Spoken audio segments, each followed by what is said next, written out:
नाल होईयां ने कि लेकिन बड़ा अल्लाह दा फजल है। उस अल्लाह दे फजल नूं ऐसे गैर जिम्मेदाराना तरीके नाल तशक्कुर नाल इस्तेमाल करते उहदा कोई सही इस्तेमाल कर लेंदे तो बड़ी गल सी।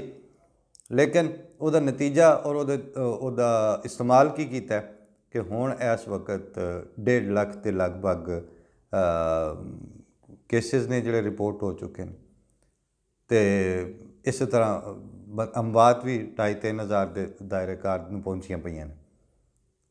तो हुण ये नहीं समझ आउंदी, अद्धे आंदे ने हुण इहदा लॉकडाउन कर लो, दूजे अद्धे आंदे ने इहदी नहीं करन दी जरूरत, तीजा तबका आउंदा है वो मौलवी फजलुर रहमान वर्गे वो आख जांदे ने बीमारी कोई नहीं, एवें साडे मदरसे बंद कीते ने, सानूं जनाजे नहीं पढ़ाण देंदे। इत्थों मैनूं एक होर गल याद आई कि इस बीमारी चों भी बाहर निकलो कि आम मुसलमान नूं की मसला है कि वो अपना मतलब है कि नमाज रोज़ा नमाज पढ़ाना इमामत करा लेना उहदे वास्ते कोई नहीं एड्डी लोड़ हुंदी, मतलब कि निकाह भी मुसलमान आप पढ़ा सकता है, उहदा मौलवी होना जरूरी नहीं, जनाजा भी कोई खुदा न खास्ता मुसीबत बन जाए तो वो बंदे पढ़ा लेंदे ने। हर किसी नूं इस काबिल होना चाहिए। ये जिहड़ा ना मौलवी हुण इंज नहीं तुहाडे इस जिहड़े संघ नूं रस्सी पा ली है ना चंगी घुट के, इस छड्डनी कोई नहीं सिवाए इस दे कि कुरान शरीफ आप पढ़न दा बंदे नूं रुझान पैदा होवे। अज खबर सुनी है, पता जान अल्लाह जाने हले पूरी तस्दीक नहीं हुई कि गवर्नर पंजाब ने कोई इहो जी गल छड्डी कि कीती कि जी हुक्म आया कि कुरान शरीफ जिहड़ा बात तर्जमा लाजमी करार दिता जाए। करार देण नाल मैं आखां यार इस मुल्क ते अल्लाह ताला रहम करे, इत्थे हर चीज़ या करार दे के या नाफिज करके पई हुंदी है। ज़ाती ताल्लुक नाल हुंदा ना कि खुदा ताला ते खुदा दे रसूल नाल इंसान दा ज़ाती ताल्लुक होवे, उन्नूं ज़ाती शौक होवे, उन्नूं ज़ाती मुहब्बत होवे। उस दायरे चों बाहर हो के हुण हर रोज़ चीज़ां करार दे। अज ते आउण लगे हले मैं तुहाडे कोल प्रोग्राम वास्ते आउंदा सां पिया ते बिल्कुल एन आखिर ते वेख्या 92 न्यूज़ TV दी लगियां सन उहदे ते सोशल मीडिया ते पट्टी जही आ कि सिंध असैंबली ने जी की करारदाद पास की। उन्होंने आख्या जी हुण आज़ सल्लम का जिहड़ा नाम है हज़रत मोहम्मद मुस्तफा सल्लम, वो मुहम्मद मुस्तफा सल्लल्लाहु अलैहि वसल्लम इन 3 चीज़ों नाल गवर्नमेंट ऑफ पाकिस्तान राज़ी नहीं। सिंध असैंबली की करारदाद पास हुई कि हुण पूरा नाम इंज लिखना करना जी आइंदा वास्ते ज़रूरी करार दिता गया हज़रत मोहम्मद सल्लल्लाहु अलैहि वसल्लम ख़ातमुन नबीयीन। ख़त्म नबूवत ते वो ख़ातमुन नबीयीन ते एक हदीस के मुताबिक उन्होंने फरमाया सी कि मैं उदों भी ख़ातमुन नबीयीन सा जदों आदम हली पानी और मिट्टी के दरम्यान की किसी हालत सी। उस वे सिंध असैंबली भी कोई नहीं सी, सिंध असैंबली तो करारदाद पर पेश करने वाला MNA भी कोई नहीं सी जम्मिया उदों तक हाले।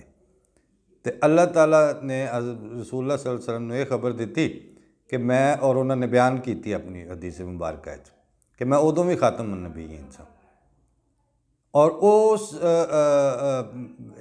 लाजमी करार देने तो पहला अल्लाह ताला की नज़र च वो ख़ातमुन नबीयीन सन। खुदा ताला ने उन्होंने फरमा भी दिता कि मा काना मुहम्मदुन अबा अहदिम मिन रिजालिकुम वलाकिन रसूलुल्लाह व ख़ातमुन नबीयीन।